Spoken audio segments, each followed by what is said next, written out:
Yeah. Now here comes another one by Tucker Carlson also that we have to look at, and this is an individual who we cannot forget about, who was out there and was innocently taken down by the wicked beast and its collaborators.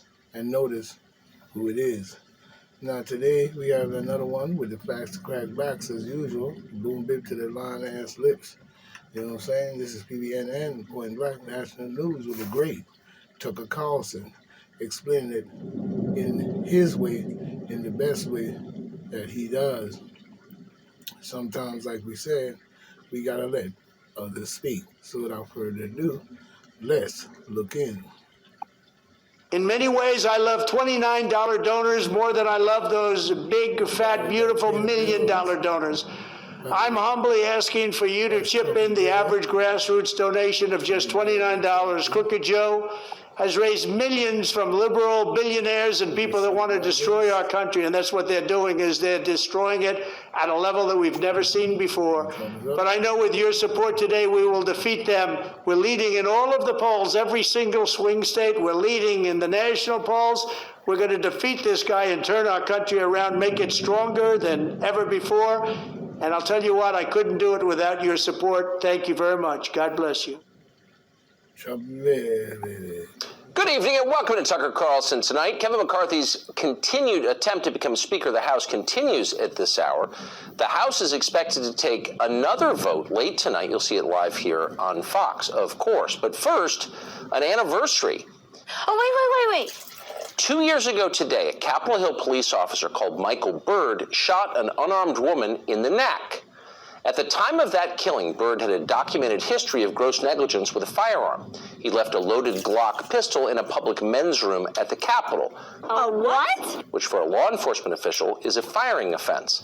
But for some reason, Michael Byrd was still in the force that day. The woman he killed was called Ashley Babbitt. Babbitt was a married 14-year veteran of the U.S. military.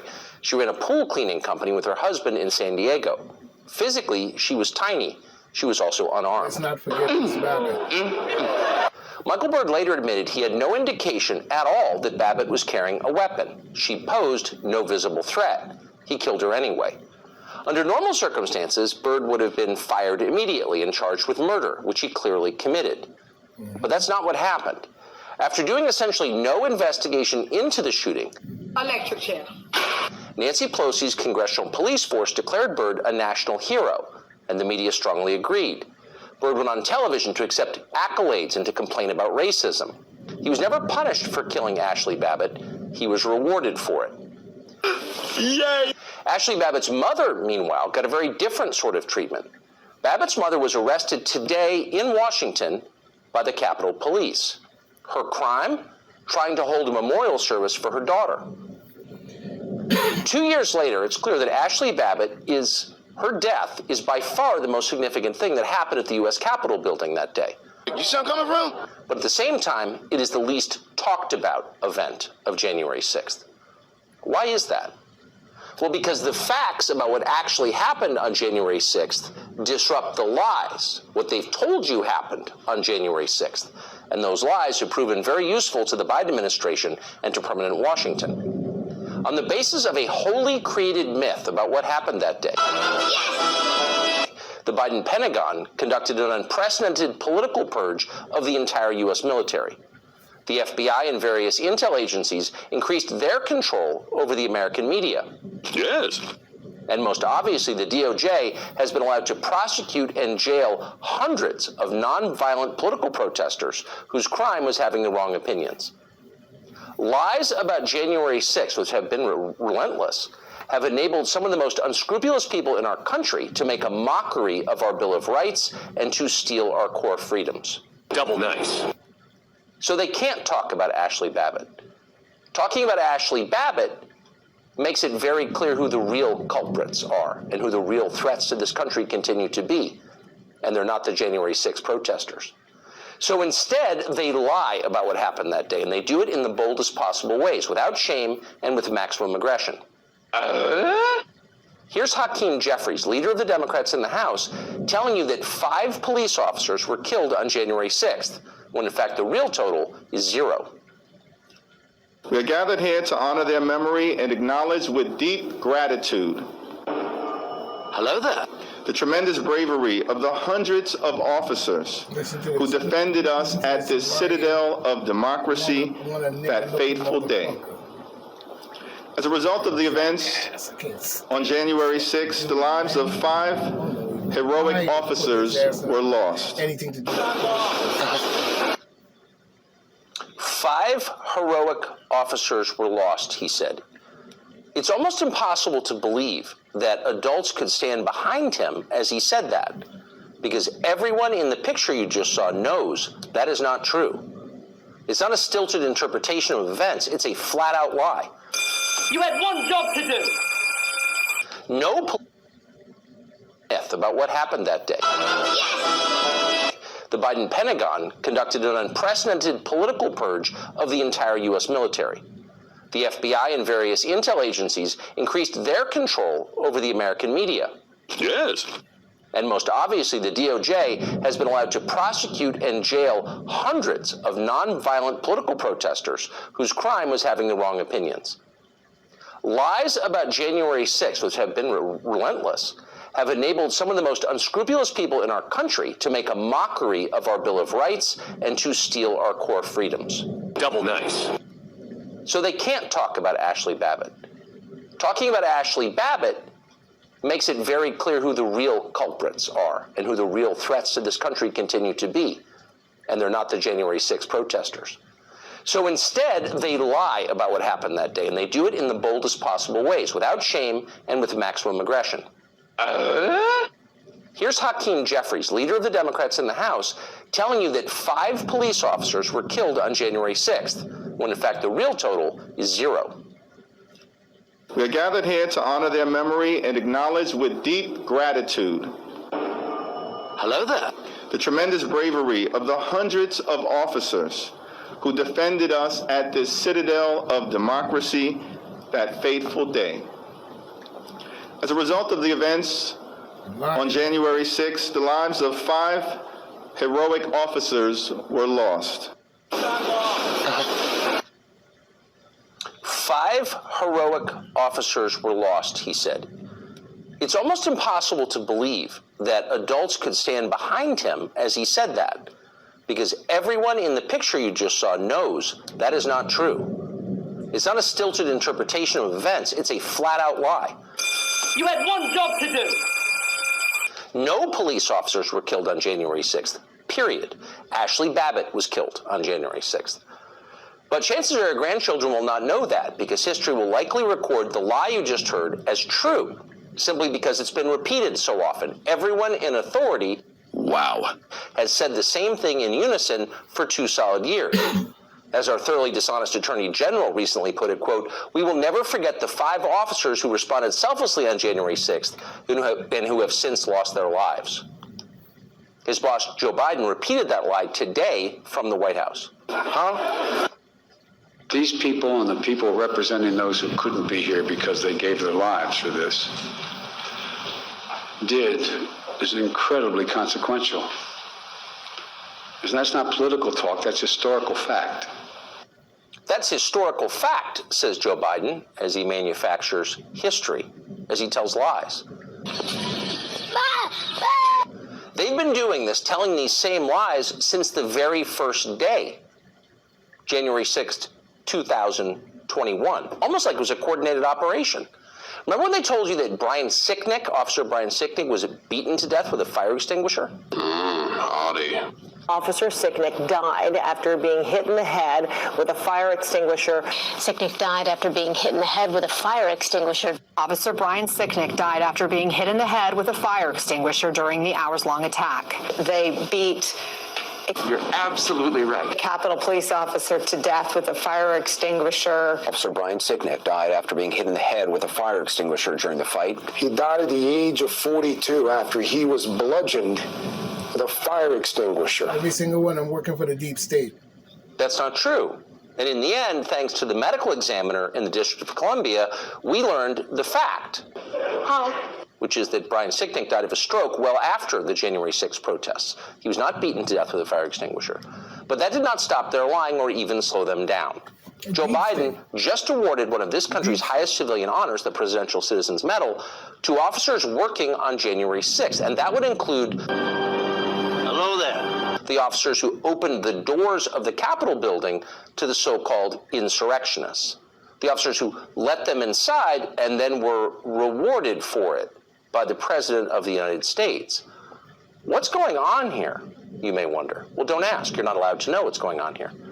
Excellent. Nor can you know about the very obvious clandestine role of federal agencies that encouraged the events of January 6th.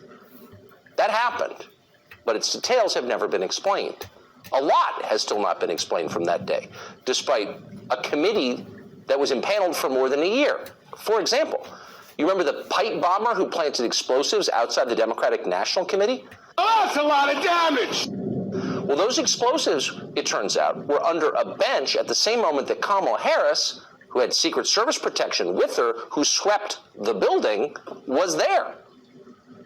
Oh.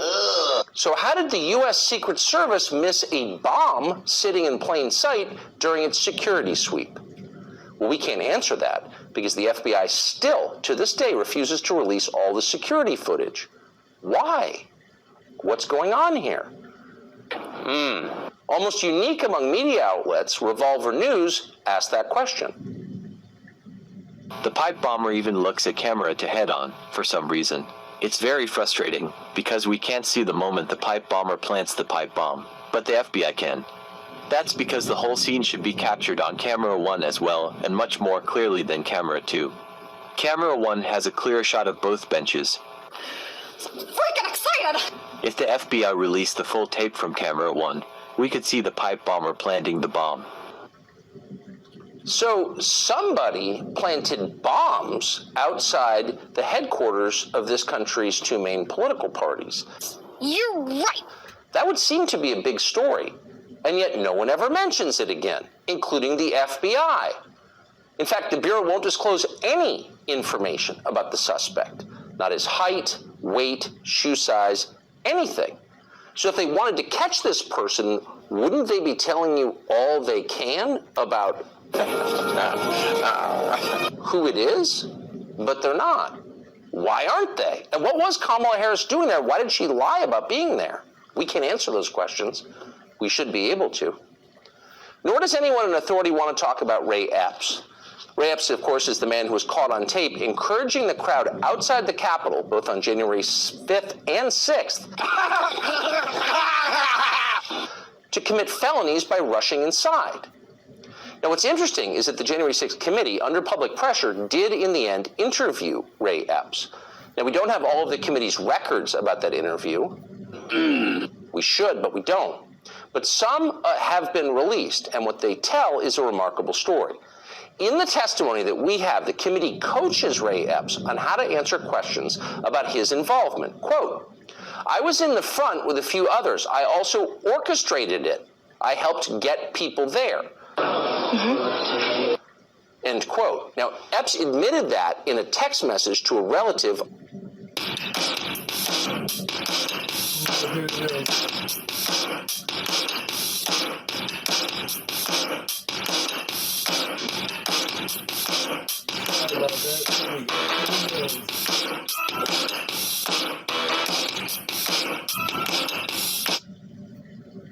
On January 6th. He's admitting crimes. He's never been even charged for those crimes. But what's so fascinating is that when those facts came up in his interview with the committee, someone on the committee responds this way, and we're quoting, "I just want to understand a little more your use of the word orchestrated." Oh, no. It sounds to me like at this point, when you sent this text, you had turned away in part because of seeing some things that you didn't agree with. Is that right? Like when you sent this, you were already on your way from the Capitol because of concerns of people taking it in a different direction. Is that the most leading question ever asked in the history of a congressional hearing? Probably. And the whole interview goes on like this. Keep in mind, Ray Epps is one of the only people caught on camera that day encouraging others to break the law. He's one of the only ones. And yet he's never been charged. And the January 6th committee was on his side.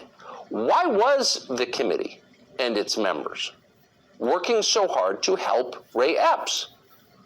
Now, in his interview with the committee, Ray Epps said he didn't work for law enforcement. Law enforcement. In a very specifically worded answer, clearly thought through ahead of time. The question is, did Ray Epps work or have any contact with any government agency? Huh? Did he talk about January 6th before it happened with any employee of the U.S. government? We don't know. We do know that 2 years after January 6th, long after an awful lot of other people have gone to jail for walking around the Capitol building, Ray Epps is still a free man. He's never been charged, much less imprisoned in solitary confinement like so many others. Why is that? Well, let's just stop lying. At this point, it's pretty obvious why that is. But of course, they're still lying about it. Subscribe to the Fox News YouTube channel to catch our nightly opens, stories that are changing the world and changing your life. From Tucker Carlson tonight. Leaders on both sides of the aisle in Congress, in the media, in our intelligence services, in virtually every overfunded think tank in Washington, have suddenly aligned tonight on a single point of agreement. No! America must go to war in Syria immediately. Bashar al-Assad cannot continue to lead that country. He must be overthrown. Assad is an evil man, they tell us. His latest crime is a chlorine gas attack carried out over the weekend by his forces against a rebel-held suburb of Damascus. Assad's poison gas suffocated children. Pictures of the aftermath of that are all over the internet, and they are horrifying. Assad is a monster. That's the official story. Almost everyone in power claims to believe it. The push to war in Syria, by the way, has united politicians from both sides. Lindsey Graham and Howard Dean typically agree on very little. Yes, yes, yes, yes. Not much at all. But today they are both calling for war in Syria. Graham is demanding massive attacks on the Syrian military. Dean is going even further than that. On Twitter, he called the president, quote, a wimp for merely sending thousands of troops and launching tons of bombs at Syria. That's not enough for Howard Dean, who, as you may remember, once ran for president as the peace candidate. Tonight, he wants total war in Syria. Television pundits, of course, strongly agree. This morning, the foreign policy team over on MSNBC explained that it's far more important for American troops to fight in Syria than it is to secure our own border here in America. Watch. There's no question that now, all these years later, it is Donald Trump's challenge. He has to take action. He's spoken to Macron. What he ought to do is a coordinated action. There has to be a comprehensive response. Who does that? As Trump leaves to fight his imaginary border war, he's leaving the real war where we can make a difference, and said he's turning it over to Assad and to Iran and to ISIS. This is something that Barack Obama, Oh, snap. wouldn't even do if confronted with these set of facts. Trump has to take action in Syria. Everyone nods sagely. That ought to make you nervous. Universal bipartisan agreement on anything is usually the first sign that something deeply unwise is about to happen. If only because there was nobody left to ask skeptical questions. And we should be skeptical of this, starting with the poison gas attack itself. All the geniuses tell us that Assad killed those children. But do they really know that? Of course they don't really know that. They're making it up. They have no real idea what happened. Actually, both sides in the Syrian civil war possess chemical weapons. How would it benefit Assad using chlorine gas last weekend? Well, it wouldn't. Assad's forces had been winning the war in Syria. The administration just announced its plans to pull American troops out of Syria, having vanquished ISIS. That's good news for Assad, and about the only thing he could do to reverse it and to hurt himself would be to use poison gas against children. Well, he did it anyway, they tell us. He's that evil. Please, keep in mind this is the same story they told us last April. Do you remember that? It was almost exactly a year ago. The new administration announced it was no longer seeking to depose Assad from power. Regime change was no longer a policy. So the usual war chorus in Washington started yelping, went berserk, and days later, Assad supposedly used sarin gas against civilians in Syria. There was video. We bombed a Syrian airbase in response to that. At the time, this show asked what seemed like the obvious question: are we really sure that Assad did that? It seems weirdly timed and counterproductive to him. Shut up, they explained. Of course we're sure. What an unpatriotic question. But of course they were lying. Hell to the yeah. 2 months ago, the Secretary of Defense admitted that actually, we still have no proof that Assad used sarin gas last year. The story, it turns out, was propaganda. It was designed to manipulate Americans, just like so much of what they say. We've seen this movie before, and we know how it ends. Dang. But just for the sake of argument, let's assume they're not lying this time. Let's assume Assad did just use chlorine gas against kids. He's perfectly capable of that, by the way, not defending his moral character. Let's say he did do it. Would that be worth starting a new war over? Overthrowing Assad's regime in Syria would result in chaos. Many thousands would die. And in fact, we might likely see the genocide of one of the last remaining Christian communities in the Middle East, and we ought to care about that. Oh, are you so excited? Some of the dead, of course, would be American servicemen. A new war would cost us tens of billions of dollars, maybe hundreds of billions. Would it make America safer? Would it make the region more stable? Let's see. How exactly did regime change work in Iraq and Libya? Doesn't matter, say our moral leaders on CNN and everywhere else. Atrocities like this cannot be tolerated. Okay. But let's be real, we do tolerate atrocities like this all the time. For example, there's a devastating famine killing children in Yemen right now. Oh my God. The Saudis are causing that famine. Should we drop tomahawks on Riyadh in response? Not until it's on YouTube, apparently. When you conduct foreign policy by viral video, pictures are essential. But in real life, Syria is a highly complicated place. With Assad gone, who would run it exactly? Do we have another strong man in place to install? Or is it our hope that a stable democracy will magically appear in the wake of this protracted civil war? And who exactly are these moderate rebels you're always hearing about, the ones that we're supporting with your tax dollars? Blah, blah, blah, blah. Well, a lot of them turn out to be Islamist crazies. For example, the city where the chemical attack just occurred is mostly controlled by the Army of Islam. It's a radical group that has called for establishing an Islamic state under Sharia law in Syria. That group's founder called for exterminating all Shia Muslims and Alawites from the country. Bullshit. But we're supposed to wage a new war on this group's behalf. Why is that exactly? Back in 2013, when the Syrian civil war was still in its early days, one onlooker weighed in on Twitter. Here's part of what he wrote, quote, "We should stay the hell out of Syria. The rebels are just as bad as the current regime. What will we get for our lives and billions of dollars? Zero." In another tweet, he said this, quote, "Let the Arab League take care of Syria. Why are these rich Arab countries not paying us for the tremendous cost of such an attack?" And in yet another tweet, he said this, "What will we get for bombing Syria beside more debt and a possible long-term conflict?" Doesn't sound right. Of course you know who wrote that. It was Donald Trump, and he was right. And that's one of the reasons he got elected president. And now the same people who brought you a dying American middle class, undefended American borders, and endless pointless wars in countries you could not find on a map are telling the president he's got to depose Assad for reasons that are both unclear and demonstrably dishonest. And by the way, it may happen.